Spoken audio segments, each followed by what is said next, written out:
بسم اللہ الرحمن الرحیم۔ یہ کاشانہ بصیرت یوٹیوب چینل کا آڈیو بک سیکشن ہے اور میں ہوں آپ کے ساتھ ایز اے ریڈر عامر شہانی۔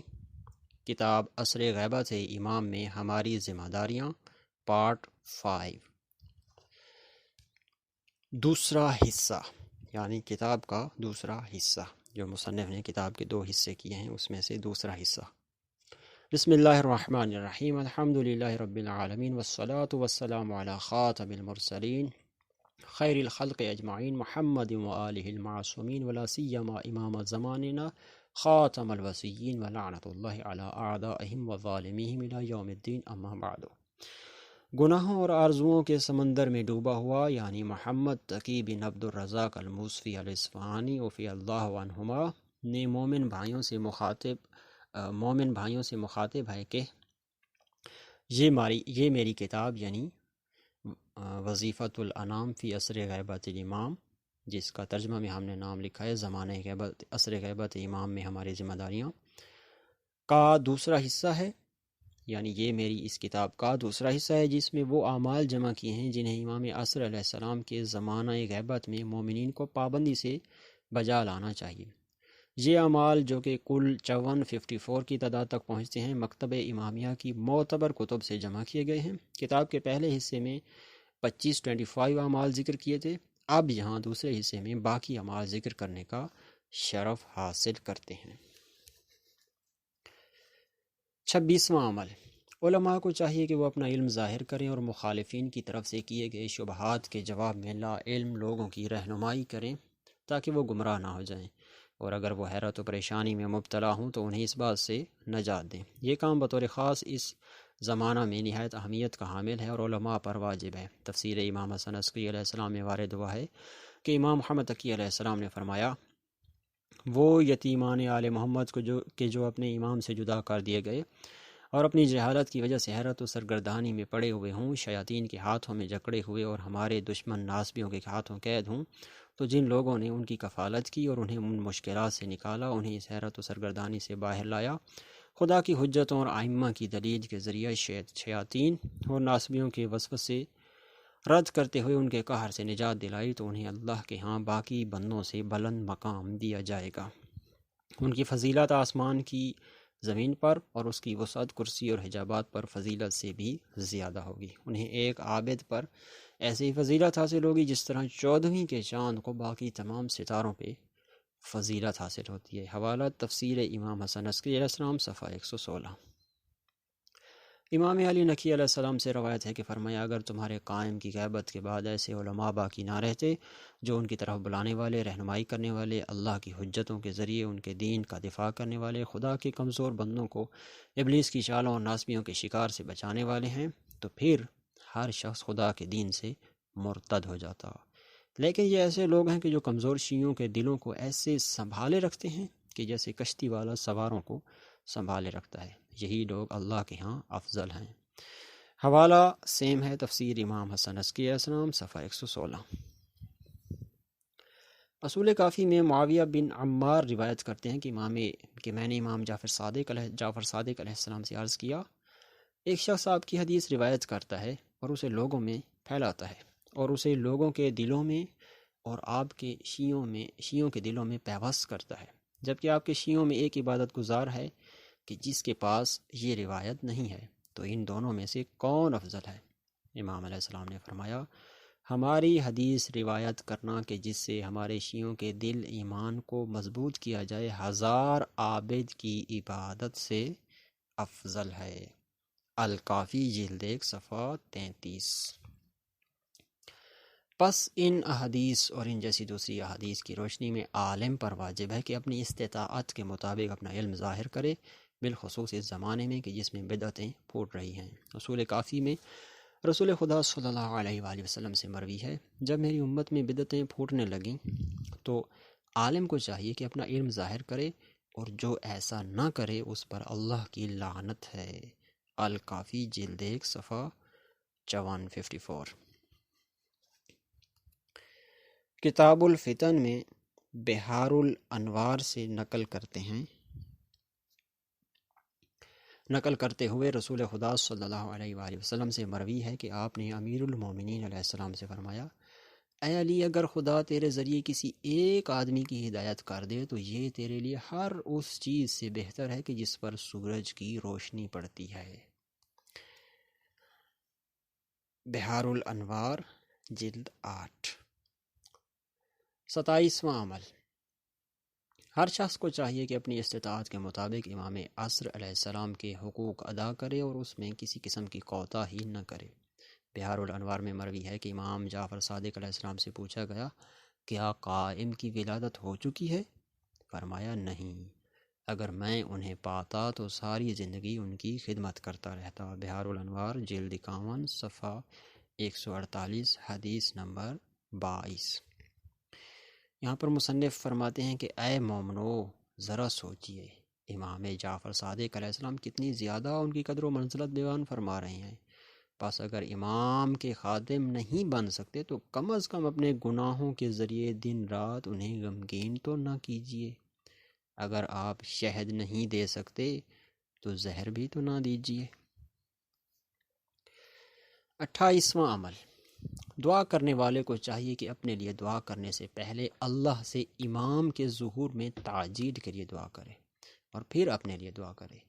ایک تو امام کی محبت اور ان کے حقوق کی ادائیگی بھی اس چیز کا تقاضا کرتی ہے، اور اس کے علاوہ صحیفہ سجادیہ میں موجود دعائے عرفہ میں بھی یہ چیز واضح ہے۔ اسی طرح بعض دیگر احادیث سے بھی اس امر کی جانب رہنمائی ملتی ہے۔ اس کے ساتھ ساتھ امام علیہ السلام کے ظہور میں تعجیل کے لیے دعا کرنے سے 80 سے زائد دنیاوی و اخروی فوائد حاصل ہوتے ہیں۔ یہ تمام فوائد اپنے مصادر و ادلہ سمیت میں نے اپنی کتاب ابواب الجنات اور مکیال المکارم جلد 1 صفحہ 377 باب نمبر 5 میں ذکر کیے ہیں، اور بعض اسی کتاب میں بھی گزر چکے ہیں۔ یہ بات طبیعی اور فکری ہے کہ ایک عقل مند شخص یہ فوائد اس دعا پر بھی حاصل کرنا چاہتا ہے کہ جس کے قبول ہونے یا نہ ہونے کا علم بھی نہیں، جبکہ امام کی خاطر دعا کرنا اس کی اپنی دعا کی قبولیت کا سبب بنے گا انشاءاللہ تعالی۔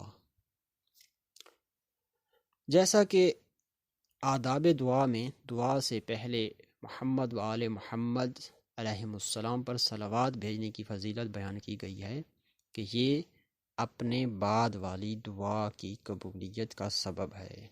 حوالہ الکافی جلد 1 صفحہ 249 باب صلوات حدیث نمبر 1۔ امام جعفر صادق علیہ السلام فرماتے ہیں، دعا اس وقت تک پردے میں رہتی ہے جب تک محمد و آل محمد علیہم السلام پر صلوات نہ پڑھی جائے۔ اللہم صلی علی محمد و آل محمد وعجل فرجہم۔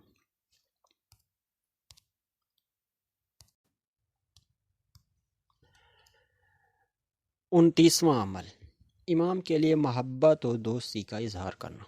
غایۃ المرام میں مروی ہے کہ رسول خدا صلی اللہ علیہ وآلہ وسلم حدیث معراج میں فرماتے ہیں کہ اللہ نے آپ سے فرمایا، اے محمد، کیا آپ انہیں دیکھنا چاہتے ہیں؟ پھر فرمایا، آگے بڑھیے۔ پس میں آگے بڑھا تو اچانک علی بن ابی طالب اور حسن حسین، محمد بن علی، جعفر بن محمد، موسیٰ بن جعفر، علی بن موسیٰ، محمد بن علی، علی بن محمد، حسن بن علی اور حجت قائم علیہم السلام کو دیکھا کہ ان کے درمیان کوکب دری کی طرح چمک رہے تھے۔ میں نے پوچھا، اے پروردگار، یہ کون ہیں؟ فرمایا، یہ ائمہ حق ہیں، اور یہ قائم ہیں کہ جو میرے حلال کو حلال اور میرے حرام کو حرام کرنے والے ہیں، اور میرے دشمنوں سے انتقام لیں گے۔ میرے حلال کو حلال اور میرے حرام کو حرام کرنے والے ہیں پر حاشیہ میں لکھتے ہیں کہ یعنی تمام احکام کو ظاہر کریں گے، حتیٰ کہ تقیہ کے بغیر عمل کریں گے۔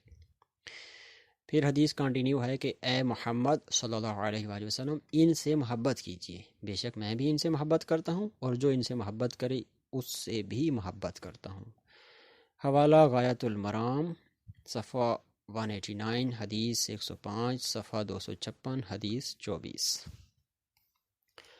یہاں پر مصنف نوٹ لکھتے ہیں کہ امام کی محبت کا بطور خاص حکم دینے سے جبکہ تمام ائمہ سے محبت واجب ہے، یہ پتہ چلتا ہے کہ ان کی محبت میں اللہ کے اس حکم کے پیچھے کوئی خاص اور معین خصوصیت ہے۔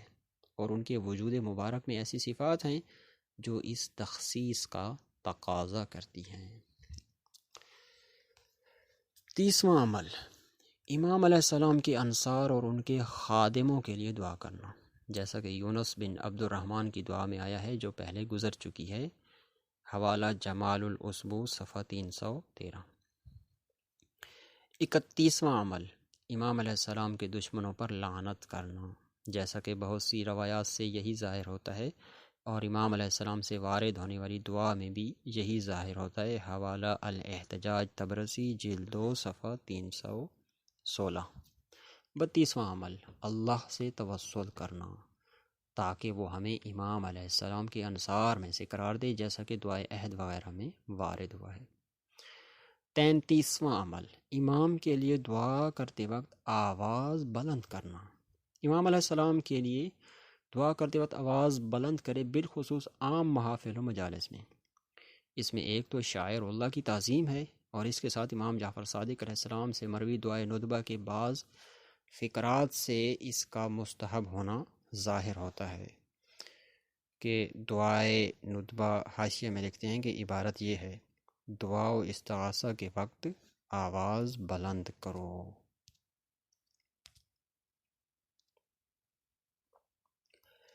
34واں عمل، آپ کے آوان و انصار پر صلوات بھیجنا، یہ بھی ان کے لیے دعا ہی کی ایک صورت ہے۔ صحیفہ سجادیہ کی دعا عرفہ اور بعض دیگر مقامات میں یہی وارد ہوا ہے۔ 35واں عمل، امام کی نیابت میں خانہ کعبہ کا طواف بجا لانا، کتاب مکیال المکارم میں اس کی دلیل بیان کی ہے، یہاں اختصار کو مد نظر رکھتے ہوئے ذکر نہیں کر رہا، حوالہ مکیال المکارم جلد 2 صفحہ 216۔ 36واں عمل، امام علیہ السلام کی نیابت میں حج بجا لانا۔ 37واں عمل، امام علیہ السلام کی نیابت میں حج کرنے کے لیے نائب بھیجنا، اس کی دلیل وہی ہے جو پہلے خرائج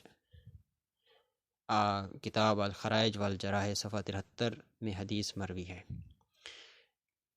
اسے میں نے مکیال المکارم جلد 2 صفحہ 215 میں ذکر کیا ہے، اور یہ النجم الثاقب صفحہ 774 فارسی میں بھی موجود ہے۔ 38واں عمل، روزانہ کی بنیاد پر یا ہر ممکن وقت میں امام علیہ السلام سے تجدید عہد و تجدید بیعت کرنا۔ جان لیجئے کہ اہل لغت کے ہاں بیعت کا معنی یہ ہے کسی کام پر عہد اور اتفاق کرنا۔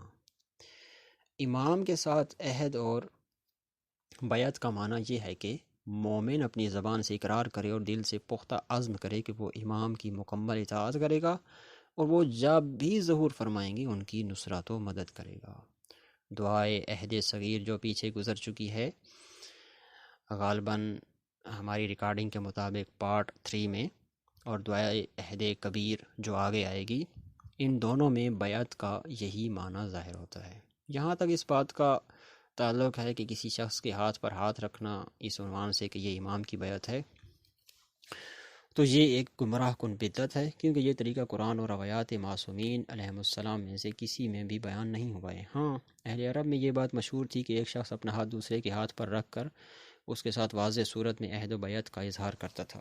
بعض احادیث میں وارد ہوا ہے کہ رسول خدا صلی اللہ علیہ وآلہ وسلم نے بیعت کے مقام پر مصافحہ کیا، پھر اپنا مبارک ہاتھ پانی کے ایک برتن میں ڈال کر نکال لیا، اور پھر مسلمان عورتوں کو حکم دیا کہ وہ اس برتن میں اپنا ہاتھ ڈالیں، لیکن یہ کام اس بات کی دلیل نہیں بن سکتا کہ بیعت کی یہ شکل و صورت ہر زمانے حتیٰ امام کی غیبت کے زمانے میں بھی جائز ہے، بلکہ بعض احادیث سے ظاہر ہوتا ہے کہ جہاں امام یا نبی سے بیعت کرنا ممکن نہ ہو وہاں زبانی اقرار اور دل سے عزم کرنے پر اکتفا کرنا واجب ہے۔ اس مسئلہ میں ایک مفصل حدیث موجود ہے جسے علماء نے اپنی کتابوں میں ذکر کیا ہے۔ انہی میں سے ایک تفسیر البرہان میں امام محمد باقر علیہ السلام سے مروی ہے کہ رسول خدا صلی اللہ علیہ وآلہ وسلم نے امیر المومنین علیہ السلام کو اپنا خلیفہ بنانے کے بعد ان کے بہت سے فضائل بیان کیے، اور پھر فرمایا: اے لوگو، تم اس سے زیادہ ہو کہ میرے ہاتھ پہ ہاتھ رکھ سکو، یعنی بیعت کر سکو، اور اللہ نے مجھے حکم دیا ہے کہ میں تمہاری زبانوں سے علی کے امیر المومنین ہونے اور ان کے بعد آنے والے ائمہ کا اقرار لوں کہ جو مجھ سے ہیں اور ان علی سے ہیں، جیسے کہ میں نے تمہیں بتا دیا ہے کہ میری ذریت علی کی صلب سے ہے، پس تم سب یوں کہو: آپ نے امیر المومنین علی اور ان کی اولاد سے آنے والے ائمہ کے بارے میں ہمارے اور آپ کے رب کا جو حکم پہنچا دیا ہے، ہم نے اسے سنا، اطاعت کی اور اس پر راضی ہیں، اور سر تسلیم خم کرتے ہیں۔ پس اگر امام کی بیعت کے عنوان سے کسی غیر امام کے ہاتھ پر ہاتھ رکھنا جائز ہوتا تو پھر رسول خدا صلی اللہ علیہ وآلہ وسلم لوگوں کو حکم دیتے کہ ہر گروہ اکابرین صحابہ میں سے کسی ایک کے ہاتھ پہ ہاتھ رکھے، جیسا سلمان، ابو ذر وغیرہ۔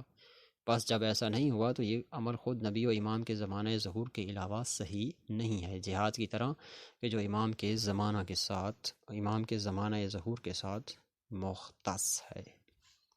اس کے علاوہ یہ بھی مد نظر رہے کہ کسی کتاب کی کسی روایت میں یہ بات وارد نہیں ہوئی کہ ائمہ کے زمانہ میں کچھ مسلمانوں نے ائمہ کے بڑے صحابہ میں سے کسی کے ہاتھ بیعت کی ہو، اس عنوان سے کہ خود ائمہ نے ان کے بارے یہ حکم دیا ہے اور ہم اس معاملے میں ان سے مدد لے رہے ہیں۔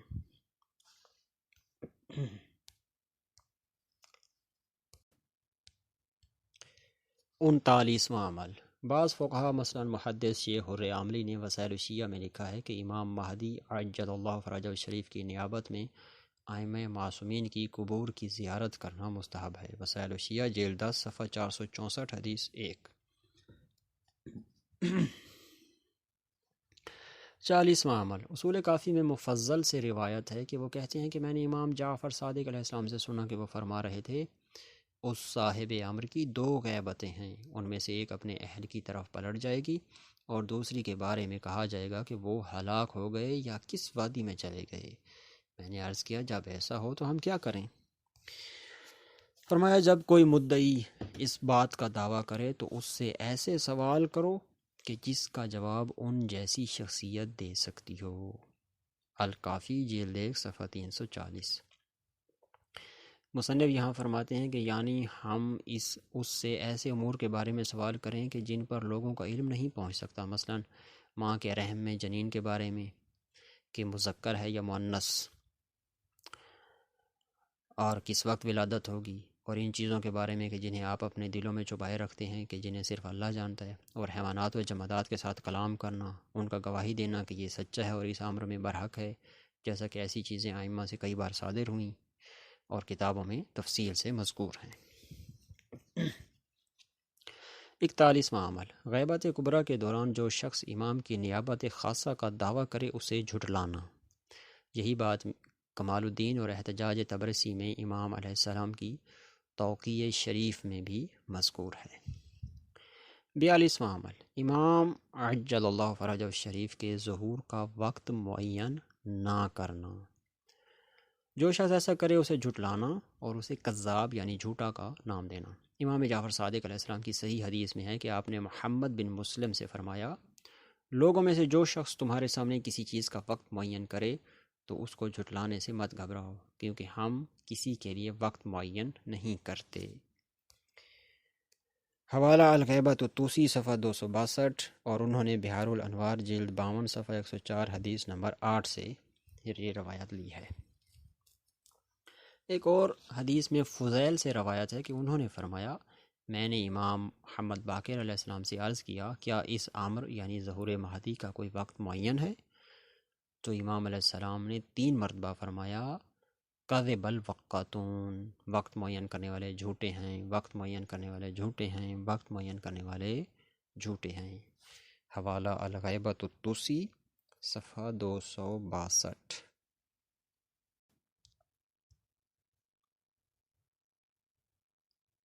اور کمال الدین میں امام علی رضا علیہ السلام سے مروی ہے کہ فرمایا، مجھے میرے باپ نے، انہوں نے اپنے باپ سے، انہوں نے اپنے آبا سے حدیث بیان کی ہے کہ رسول خدا صلی اللہ علیہ وآلہ وسلم سے پوچھا گیا کہ اے رسول، آپ کی ذریت میں سے قائم کب ظہور فرمائیں گے؟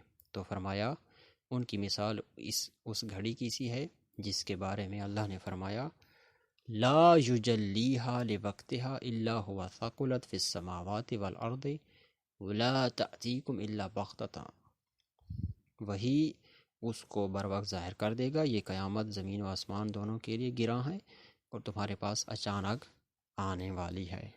یعنی جس طرح قیامت کا وقت مقرر نہیں اور اچانک آئے گی، اسی طرح ظہور کا بھی کوئی وقت معین نہیں بتایا گیا، وہ بھی اچانک ہوگا۔ حوالہ کمال الدین جلد نمبر 2 صفحہ 373، اور جو آیت کوٹ کی گئی ہے سورہ اعراف آیت نمبر 187۔ 43واں عمل۔ دشمنوں سے تقیہ کرنا۔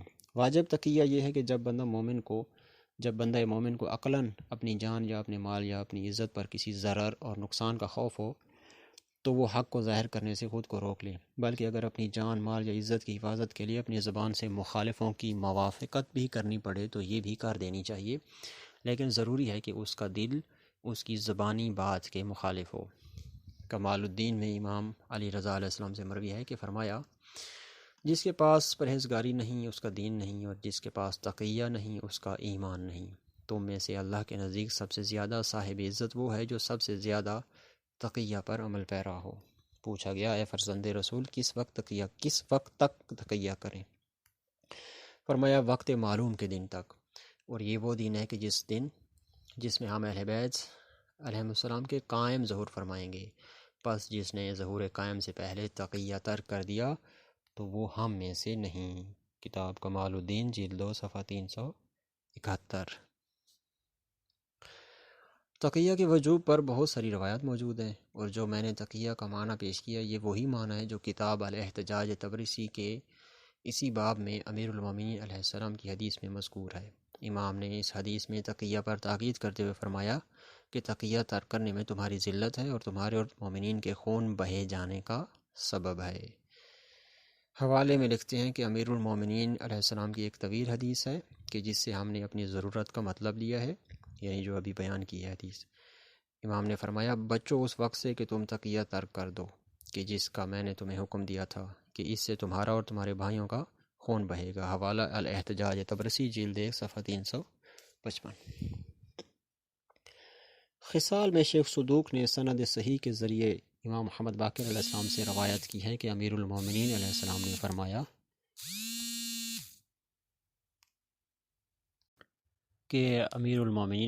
نے فرمایا دنیا کی مضبوطی 4 چیزوں سے ہے: اس عالم سے جو بولنے والا اور اپنے علم پر عمل کرنے والا ہو، اس غنی سے جو دینداروں پر فضل کرنے میں کنجوسی نہیں کرتا، اس فقیر سے کہ جو اپنی دنیا کے بدلے اپنی آخرت نہیں بیچتا، اور اس جاہل سے جو علم حاصل کرنے میں تکبر نہیں کرتا۔ پس جب عالم اپنا علم چھپانے لگے، غنی اپنے مال میں کنجوسی کرنے لگے، فقیر اپنی آخرت کو دنیا کے بدلے بیچ ڈالے، اور جاہل طلب علم سے تکبر کرنے لگے، تو دنیا پیچھے کی جانب پلٹ جائے گی، پھر تمہیں مال کی کثرت اور قوم کا مختلف ٹکڑوں میں بکھرا ہوا ہونا تعجب میں نہ ڈالے۔ پوچھا گیا، ہے امیر المومنین علیہ السلام اس زمانے میں زندگی کیسے گزاریں؟ تو فرمایا، ظاہر میں ان کے ساتھ مل کر رہو لیکن باطن میں ان کے مخالف رہو۔ آدمی جو کچھ کماتا ہے اسے وہی ملتا ہے، اور جس کے ساتھ محبت کرتا ہے وہ اسی کے ساتھ محشور ہوگا۔ اس کے ساتھ اللہ کی طرف سے فرج کشائش کا انتظار کرو۔ الخصال صفحہ 197، حدیث نمبر 5۔ اس باب میں بہت سی روایات ہیں جن میں سے کچھ میں نے اپنی کتاب مکیال المکارم جلد 2 صفحہ 284 میں ذکر کی ہیں۔ 44واں عمل، گناہوں سے حقیقی توبہ کرنا۔ اگرچہ درست ہے کہ حرام اعمال سے توبہ کرنا ہر زمانے میں واجب ہے، لیکن اس زمانے یعنی زمانہ غیبت میں اس کی اہمیت اس لیے زیادہ ہے کیونکہ حضرت صاحب الامر عجل اللہ فرجہ الشریف کی غیبت اور اس کے طولانی ہونے کے اسباب میں سے ایک سبب ہمارے بہت بڑے اور کثیر گناہ ہیں، بس یہ گناہ ظہور میں رکاوٹ کا باعث ہیں، جیسا کہ امیر المومنین علیہ السلام بحار الانوار میں روایت ہے، اور اسی طرح امام علیہ السلام کی ایک توقیع مبارک کہ جو احتجاج تبرسی میں مروی ہے کہ فرمایا، ہمیں ان سے کوئی چیز روکے ہوئے نہیں ہے سوائے ہم تک پہنچنے والے وہ اعمال کہ جنہیں ہم ناپسند کرتے ہیں، اور ان سے ان اعمال کا سرزد ہونا ہمیں پسند نہیں ہے۔ الاحتجاج تبرسی جلد 2 صفحہ 325، اور انہوں نے بحار الانوار جلد 53 صفحہ 177 سے لی ہے۔ توبہ یہ ہے کہ اپنے گزشتہ گناہوں پر پشیمان ہو کر مستقبل میں انہیں ترک کرنے کا عزم کرنا۔ اس کی علامت یہ ہے کہ جو واجبات چھوڑے ہیں انہیں ادا کر کے ان سے اپنا ذمہ بری کرانا، اور اپنے ذمہ لوگوں کے جو حقوق باقی ہوں انہیں ادا کرنا، اور گناہوں کی وجہ سے اپنے بدن پر بڑھے ہوئے گوشت کو ختم کرنا، اور عبادت کی اس قدر مشقت برداشت کرنا کہ گناہوں کی لذت بھول جائے۔ اور یہ 6 کام انجام دینے سے توبہ کامل ہو جاتی ہے اور ویسی توبہ بن جاتی ہے جیسی کہ امیر المومنین علیہ السلام سے متعدد کتابوں میں بیان ہوئی ہے۔ پس اپنے نفس کو خبردار کرو اور یہ نہ کہو کہ بالفرض اگر میں توبہ کر بھی لوں پھر بھی بہت سے لوگ توبہ نہیں کریں گے، پس امام کی غیبت جو کی توں باقی رہے گی۔ پس تمام لوگوں کے گناہ امام کی غیبت کو بڑھاتے ہیں اور ظہر میں تاخیر کا سبب ہیں، ایسے نہ کہو۔ اگر ایسے کہو تو مصنف کہتے ہیں میں جواب میں کہتا ہوں کہ اگر ساری مخلوق امام کے ظہور میں تاخیر کا سبب ہے تو آپ اپنے نفس کی طرف دیکھیں کہ وہ ان لوگوں کے ساتھ تو نہیں ہے۔ مجھے خوف ہے کہ کہیں آپ بھی ویسے ہی شمار نہ ہونے لگے جیسے ہارون رشید نے امام موسیٰ کاظم علیہ السلام، مامون نے امام رضا علیہ السلام کو، اور متوکل نے امام علی نقی علیہ السلام کو سامرہ میں قید کیے رکھا۔ 45واں عمل۔ روضۃ الکافی میں امام جعفر صادق علیہ السلام سے مروی ہے کہ فرمایا جب تم میں سے کوئی قائم کی تمنا کرے تو اسے چاہیے کہ عافیت میں تمنا کرے، کیونکہ اللہ تعالیٰ نے محمد صلی اللہ علیہ وآلہ وسلم کو رحمت بنا کر بھیجا تھا اور قائم کو انتقام لینے والا بنا کر بھیجے گا۔ الکافی جلد 8 صفحہ 233 حدیث 6۔ حدیث 306 لکھی ہے غالباً، ممکن ہے یہ غلطی ہو ٹائپنگ کی۔ مصنف یہاں فرماتے ہیں یعنی ہم اللہ سے دعا کریں کہ ہم امام سے اس حال میں ملاقات کریں کہ ہم مومن ہوں اور آخری زمانے کی گمراہیوں سے عافیت میں ہوں، تاکہ امام کے انتقام کا نشانہ نہ بن جائیں۔ 46واں عمل۔ لوگوں کو امام علیہ السلام کی محبت کی دعوت دینا۔ مومن کو چاہیے کہ لوگوں کو امام علیہ السلام سے محبت کی دعوت دے، ان کے سامنے امام علیہ السلام کے لوگوں پر احسان، ان کی برکات، ان کے وجود کے فائدے اور ان کی لوگوں سے محبت جیسی باتیں بیان کر کے انہیں امام علیہ السلام سے محبت کی طرف بلائے اور انہیں ان اعمال کی تشویق دلائے کہ جن سے امام علیہ السلام کی محبت حاصل ہو جاتی ہے یا حاصل کی جاتی ہے۔ 47واں عمل۔ امام کا زمانہ غیبت طویل ہونے کی وجہ سے دل سخت نہ کریں بلکہ مولا کی یاد سے دلوں کو نرم و تر و تازہ رکھیں۔ اللہ رب العالمین نے قرآن کی سورہ حدید میں فرمایا ہے أَلَمْ يَأْنِ لِلَّذِينَ آمَنُوا أَن تَخْشَعَ قُلُوبُهُمْ لِذِكْرِ اللَّهِ وَمَا نَزَلَ مِنَ الْحَقِّ وَلَا يَكُونُوا كَالَّذِينَ أُوتُوا الْكِتَابَ مِن قَبْلُ فَطَالَ عَلَيْهِمُ الْأَمَدُ فَقَسَتْ قُلُوبُهُمْ وَكَثِيرٌ مِّنْهُمْ فَاسِقُونَ۔ کیا مومنین کے لیے ابھی وقت نہیں آیا کہ ان کے دل ذکر خدا سے اور نازل ہونے والے حق سے نرم ہو جائیں اور وہ ان لوگوں کی طرح نہ ہو جائیں جنہیں پہلے کتاب دی گئی، پھر ایک طویل مدت ان پر گزر گئی تو ان کے دل سخت ہو گئے اور ان میں سے بہت سے لوگ فاسق ہیں۔ سورہ حدید آیت نمبر 16۔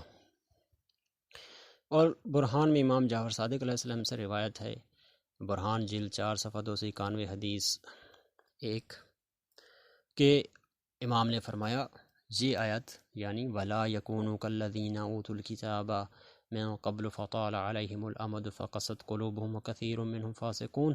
ان لوگوں کی طرح نہ ہونا کہ جنہیں اس سے پہلے کتاب دی گئی پھر ان پر مدت طویل ہو گئی تو ان کے دل سخت ہو گئے اور ان میں سے اکثر فاسق ہیں۔ یہ آیت امام فرماتے ہیں زمانہ غیبت کے لوگوں کے لیے نازل ہوئی ہے۔ پھر فرمایا اعلموا ان اللہ یحیی الارض بعد موتها، جان لو کہ اللہ زمین کو مردہ ہونے کے بعد پھر زندہ کرے گا۔ امام محمد باقر علیہ السلام نے زمین کے مردہ ہونے کا معنی بیان کرتے ہوئے فرمایا اس سے مراد اہل زمین کا کفر ہے اور کافر مردہ ہوتا ہے، اللہ اسے قائم کے ذریعے زندہ کرے گا، پس وہ زمین میں عدل قائم فرمائیں گے، پس زمین زندہ ہو جائے گی اور اہل زمین بھی مردہ ہونے کے بعد زندہ ہو جائیں گے۔ البرہان جلد 4 صفحہ 291 جلد حدیث 4۔ اور کمال الدین میں امیر المومنین علیہ السلام سے صحیح سند کے ساتھ روایت ہے کہ فرمایا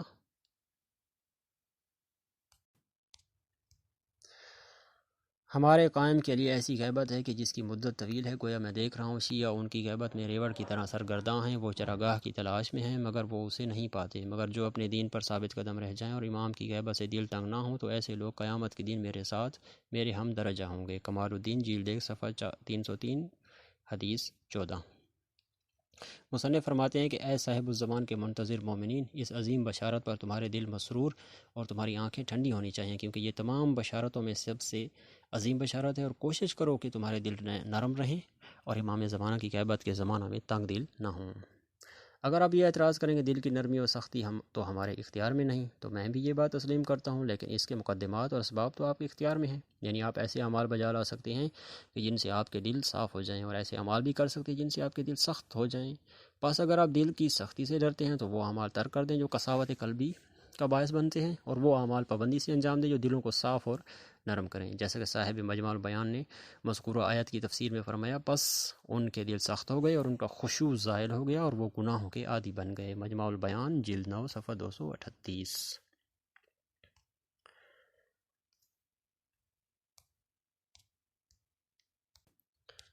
میں یہاں اس پارٹ کو ختم کرنا چاہتا تھا، طویل ہو رہا ہے، لیکن چونکہ اگلے 2 صفحے بھی اسی پارٹ کے ساتھ ہی مربوط ہیں تو ان کو بھی بیان کرنا ہی پڑے گا۔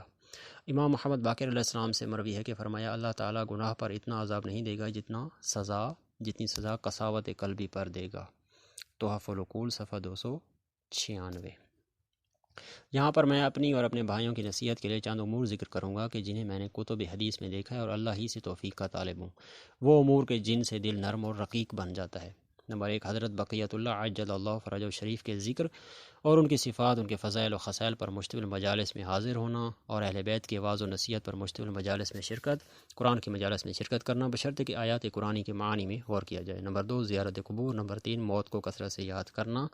نمبر 4، یتیموں کے سر پر ہاتھ رکھنا، ان سے محبت کرنا، ان پر احسان کرنا، اور وہ امور جو قساوت قلبی یعنی دل کی سختی کا باعث بنتے ہیں۔ نمبر 1، ذکر خدا کو ترک کرنا۔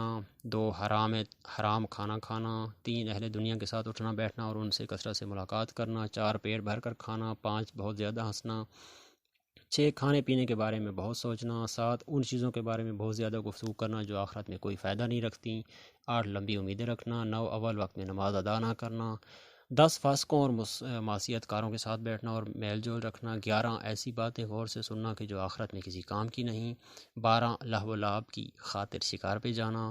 13، دنیوی امور میں ریاست کی ذمہ داری لینا، سرپرستی کرنا۔ 14، بے حیائی کے مقامات پر جانا۔ 15، عورتوں کے ساتھ میل جول رکھنا۔ 16، دنیاوی اموال کی کثرت۔ 17، توبہ ترک کرنا۔ 18، موسیقی سننا۔ 19، نشہ آور چیزیں اور حرام مشروب پینا جیسے شراب وغیرہ۔ 20، اہل علم کی محفلوں کو ترک کرنا، یعنی ایسی مجالس میں حاضر نہ ہونا کہ جو دلوں کو پاک صاف اور نرم کرتی ہیں، جن میں احکام دین بیان کیے جاتے ہوں، ائمہ طاہرین کی حدیث اور ان کے مواعظ حسنہ بیان کیے جاتے ہوں، اسی طرح حضرت صاحب الزمان کے خصائل بیان کیے جاتے ہوں، قرآن آیات پڑھی جاتی ہوں، خصوصاً ایسی محفل کہ جس میں حدیث بیان کرنے والا خود ان پر عمل پیرا بھی ہوں، کیونکہ اس کے قول سے سننے والے کے دل پر ایک خاص اثر ہوتا ہے، جیسا کہ امام رضا علیہ السلام سے مروی ہے کہ جو شخص ایسی مجلس میں بیٹھے کہ جس میں ہمارے امر کو زندہ کیا جاتا ہو تو اس کا دل اس دن مردہ نہیں ہوگا جس دن لوگوں کے دل مردہ ہو جائیں گے۔ اعمالی صدوق صفحہ 68، مجلس 17، حدیث 4، بحار الانوار جلد 44 صفحہ 278، حدیث 1۔ خلاصہ، اپنی قساوت قلبی ختم کر کے اپنے دلوں کو نرم کریں، کہیں معاملہ یہاں تک نہ پہنچ جائے کہ آپ کے دل پر کوئی واعظ و نصیحت اثر ہی نہ کرے اور پھر رحمت خدا سے محروم رہ جائیں۔